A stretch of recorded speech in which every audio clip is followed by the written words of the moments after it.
Growing up in New York City with two parents that were always busy with work, I was used to taking taxis to and from school every day. My parents had been teaching me all about how to be street safe since I was a little kid. I knew how to hail a taxi and how much it would cost for the trip. It wasn't the least bit scary for me anymore. The ride to school could be around 30 minutes on a typical day due to heavy traffic, but I would spend the time doing homework in the back seat. One day I was running a little bit late. I had spilled coffee all over myself when I was nearly out the door and had to race back to my room to change. By the time I had left our apartment complex and headed out to the street, I was super anxious. I had a big math test in first period, and I knew that if I was even just a few minutes late, my teacher wouldn't let me take it and would give me a 0. I sprinted down the street and waved my arm frantically at the first taxi I saw, not paying much attention to the appearance of the vehicle at all. The taxi pulled over to the curb and I jumped in the back seat. I told the driver the directions and cracked open my math book to get some last-minute studying in. Annoyingly, the driver seemed to be in the mood to talk, and I just couldn't focus on studying at all. He kept asking me a ton of questions about my age, where I lived, and what my parents did for work. I gave him one-word answers, hoping he would get the message that I wasn't in the mood to make small talk. He eventually stopped, and I was able to spend a few minutes memorizing some formulas I would need to know for my test. It was when I looked up that I became concerned. We were in some back alleyway, nowhere near my school. I repeated the directions to the driver, explaining to him that we weren't going in the right direction. He only shook his head, dismissing me. My heart began to pound as I realized what was happening. I was getting kidnapped. Desperately, I tried to come up with a plan to escape. The car doors were locked, so I wasn't going to be able to jump out even if I wanted to. I couldn't try to overtake the driver, who was surely at least 3 times my size. I was in the middle of panicking when I was distracted by red and blue flashing lights behind us. We were being pulled over by a police officer. I could hear the driver curse under his breath as he pulled over. After a short amount of arguing with the police officer, the driver was escorted out of the vehicle and handcuffed.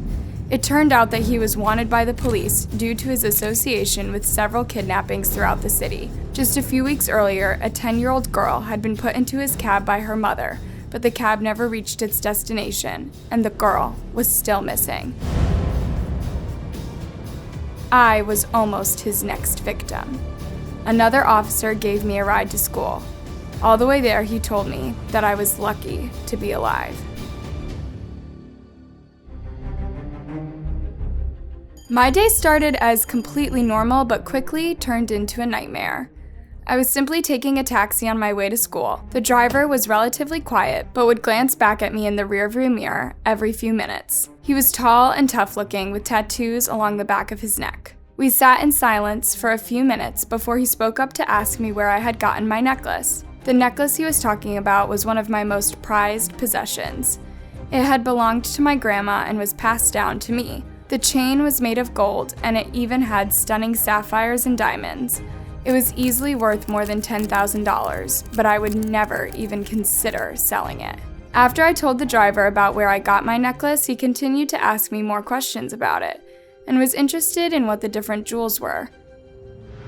Suddenly, he made a quick right turn and began driving down a dark alleyway. He explained to me that he had to make a quick detour to pick up a friend. I complained, explaining that I didn't want to risk being late to school, but he told me it would only take a minute. My heart began pounding and my gut instinct told me that something about the situation was off. I needed to get out of this vehicle. While trying not to draw too much attention to myself, I carefully unclasped my necklace and slid it into a zippered compartment of my backpack. If the man was planning to rob me, at least this would make it a little more difficult. I looked out of the window and saw that we were heading to a secluded area behind a warehouse building.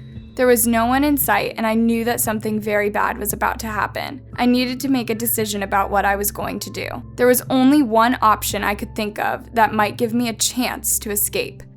While the driver was focused on the road, I quietly undid my seatbelt and slipped my backpack on. My fingers were shaking because I was so terrified, and my palms were sweating. The driver slowed down as he prepared to turn into the parking lot, and I knew this was my only chance. I shoved open the door and threw myself out into the street. I hit the ground hard, and I knew I was probably hurt pretty bad, but I didn't allow myself even a minute to process the pain.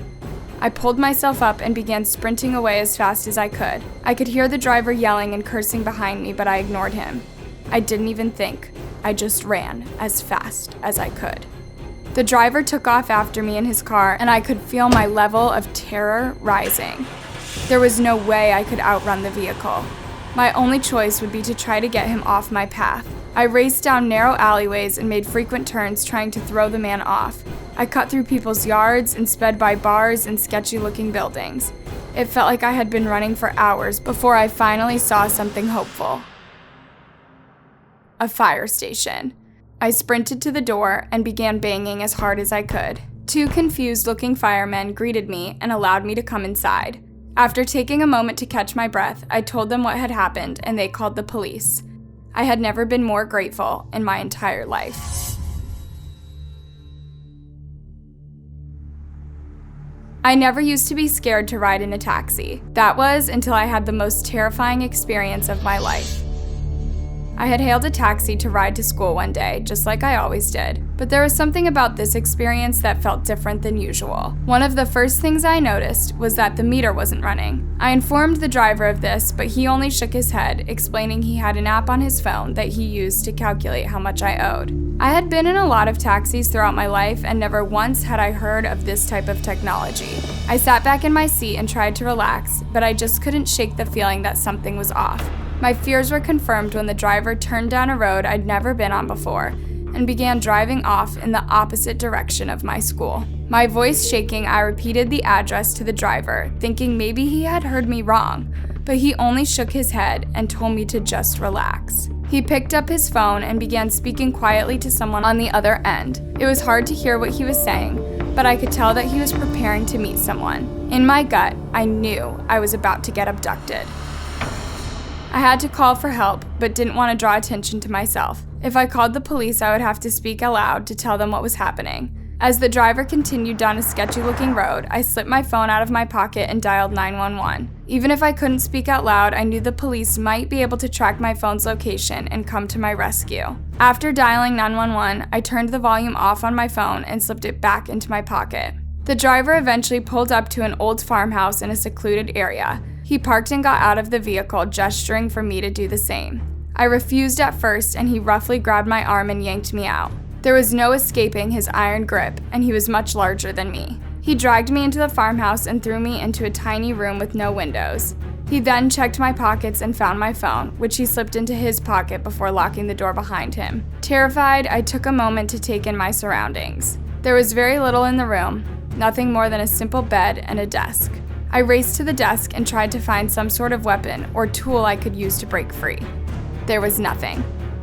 I sat down and tried to calm myself when all of a sudden I heard shouting and loud bangs from outside the door. I pressed myself up against the wall, horrified. Heavy footsteps began making their way towards the room, and the door was swung open. Much to my relief, there stood a group of police officers who had come to rescue me.